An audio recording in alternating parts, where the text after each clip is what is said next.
महीने के लास्ट दिन था, जैसे 30th या 31st था, मेरे पास में बिल्कुल पैसा नहीं था। तो मैं घर जा रही थी तो एक 10 साल का लड़का आया मेरे पास, कहता दीदी मुझे पलवल जाना है। मैं स्कूल आया था, मेरा बैग चोरी हो गया, पैसे नहीं है, मुझे पैसे दे। तो मैंने कहा मेरे पास पैसे नहीं है। उस बच्चे ने काफ़ी मतलब रिक्वेस्ट किया कि मुझे कुछ हेल्प कर दो, पर उस टाइम पे दिमाग इतना नहीं था ना कि ऐसे काम क्या करते। मैं अगर उसको पुलिस स्टेशन ही ले जाती या अपने घर ले जाती, कुछ तो करती, पर 2-3 दिन तक मैं सो नहीं पाई। वो सोच के पता नहीं उस लड़के का क्या हुआ। मतलब अभी भी सोचती हूँ कि मुझे लगता है कि मैंने कितनी बड़ी गलती कर दी। मेरे को 26 ईयर्स हो गए यहाँ पे। 10th मम्मी के स्कूल से की थी, फिर मैंने भी ग्रेजुएशन कंप्लीट कर ली है। सारे ही मम्मी कहते हैं। 2019 और 20 में मैंने एज अ काउंसलर यहाँ पे ज्वाइन किया। मैं थ्राइस अ वीक यहाँ पे आती हूँ और मैं सभी बच्चों का यहाँ पे काउंसलिंग करती हूँ। सभी बच्चे खुश होते हैं। इन दैट जो नए बच्चे आते हैं वो भी बहुत जल्दी से यहाँ पे घुल मिल जाते हैं और बहुत खुश होते हैं और अपने घर भी नहीं जाना चाहते हैं।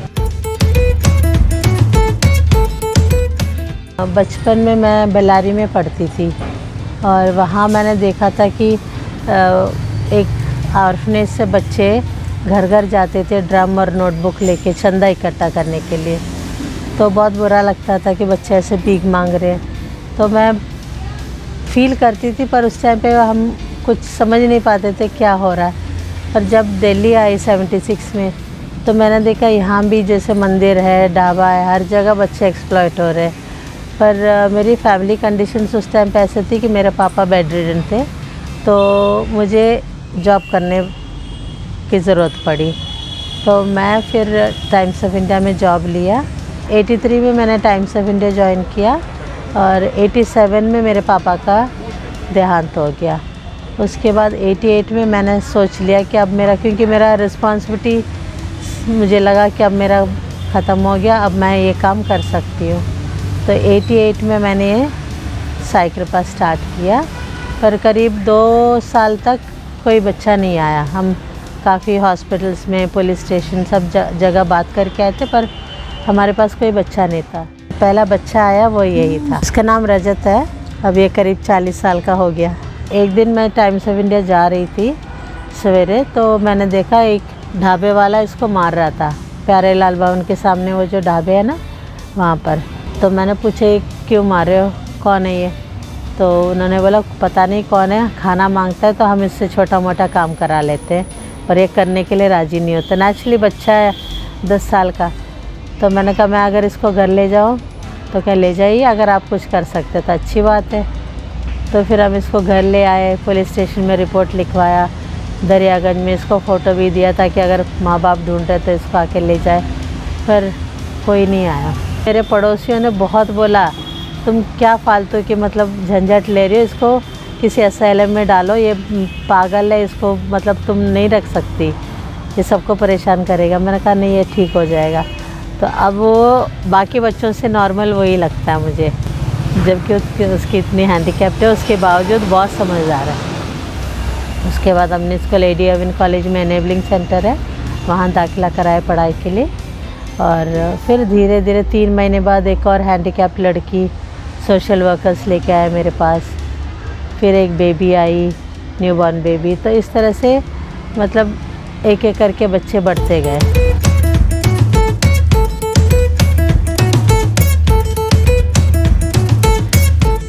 शुरुआत में हमने क्राई को अप्रोच किया था कि हमें सपोर्ट करो, तो इन्होंने सीरियसली नहीं लिया। 2-3 साल बाद उन्होंने देखा कि मेरे पास 5 बच्चे थे और मैं अपनी सैलरी से इनको मेंटेन कर रही हूँ, तब फिर क्राई ने बोला कि हम आपको सपोर्ट करेंगे।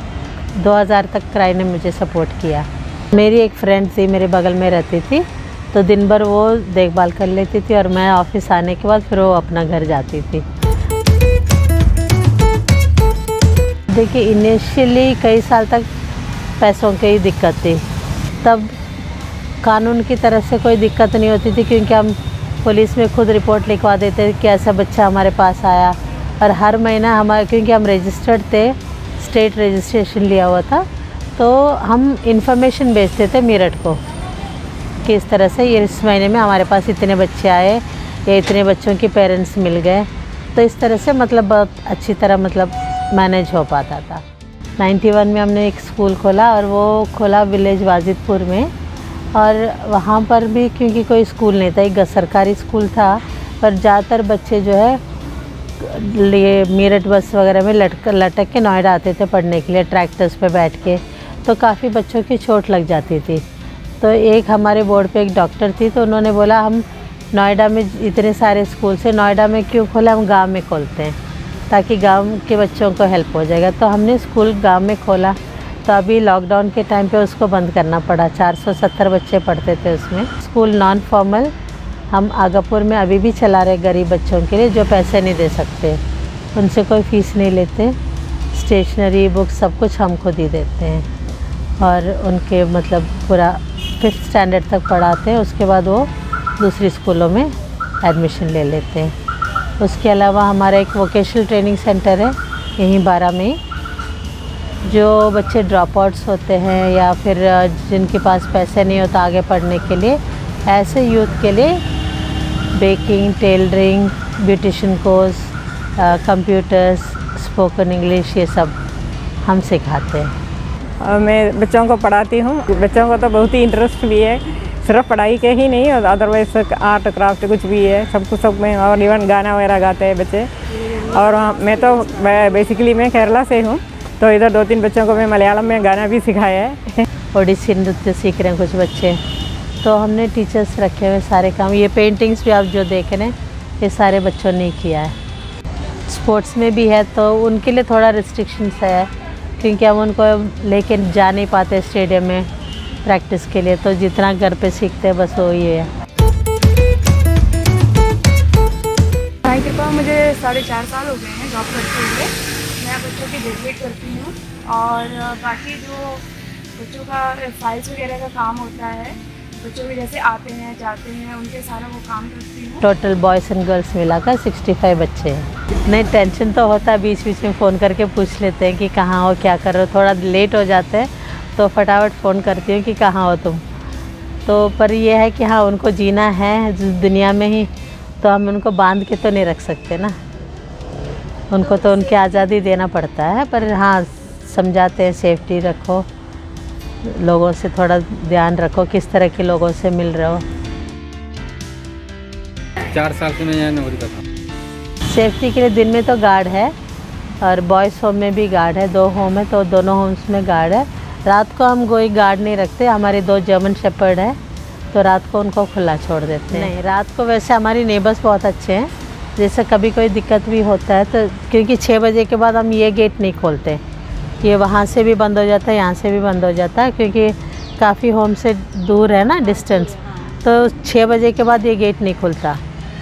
फिर गली के अंदर जो गेट है वहाँ पीछे की तरफ है, तो वहाँ से हम खोलते हैं। अगर जैसे कोई रात को बच्चा आ गया, पुलिस लेके आ गए, चाइल्ड लाइन हेल्प लेके आए, तो हम वो दरवाज़ा खोलते हैं क्योंकि वहाँ गली के सारे लोग हैं। ज़रा से अगर हम कुछ उनको गड़बड़ लगे तो वो सारे उठ के आ जाते हैं हेल्प के। हाँ हमारी एक बच्ची जो यहीं से पली बड़ी है वो होम्योपैथिक डॉक्टर बन गई है, तो वही ट्रीटमेंट भी करती है। पर उसके अलावा भी हमने बाहर से डॉक्टर्स रखे हुए और अगर इमरजेंसी पड़ता है तो हॉस्पिटल्स ले जाते हैं।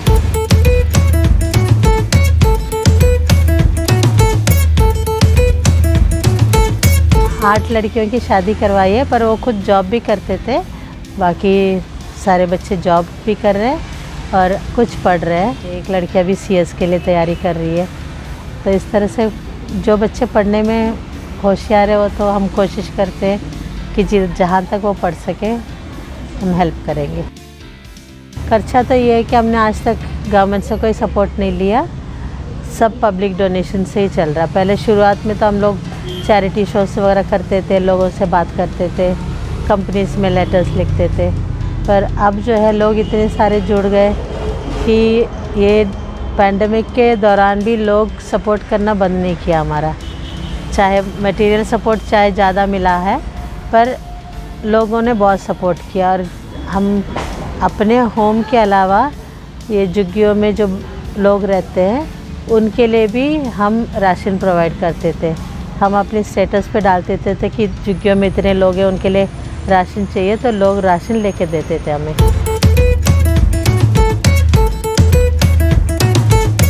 क्योंकि हमारी जो होम में इतना एक फैमिली एटमॉस्फेयर है। हमारे स्टाफ को भी हम भैया, आंटी, दीदी, अंकल इस तरह से मतलब बच्चों से रिलेशन रखते हैं, जिसकी वजह से बच्चे अपना घर मानते हैं। कई ऐसे केसेस है बच्चे आने के बाद यहाँ से वापस जाना नहीं चाहते। अभी भी ऐसे कम से कम 5-6 बच्चे हैं जो माँ बाप बुलाने पर भी जाने के लिए वापस तैयार नहीं, और क्योंकि बच्चा नहीं जाना चाहता हम ज़बरदस्ती उसको घर वापस भी नहीं भेज सकते। वायलेंट नेचर के बच्चे हैं उनके लिए अलग सेटअप होना चाहिए, ताकि उनकी वजह से जो नॉर्मल बच्चे उनकी जो है प्रोग्रेस में दिक्कत ना आए। उसमें काफ़ी दिक्कतें आती है, तो अगर वो अलग अलग रखा जाए, सुविधाएं हो जाए गवर्नमेंट की तरफ से, तो काफ़ी अच्छा रहेगा। वो वायलेंट इतने ज़्यादा हो जाते हैं कि जैसे उनको गुस्सा आ गया, जो हाथ मिला बस वही उठा के फेंकते हैं और चिल्लाते हैं, चीखते हैं, किताबें फाड़ देते हैं। बच्चों की कई बार किताबें फाड़ देते हैं, उनको फिर पूरा अपना काम दोबारा करना पड़ता है। तो कई तो अपने आप को हर्ट करने की कोशिश करते हैं, तो उनको साइकोलॉजिकल हेल्प चाहिए होता है। तो ऐसे बच्चों के लिए एक अलग सेटअप होना चाहिए, क्योंकि ऐसे केसेस में क्या होता है ज़्यादातर फैमिली वाले भी उनको लेने के लिए तैयार नहीं रहते।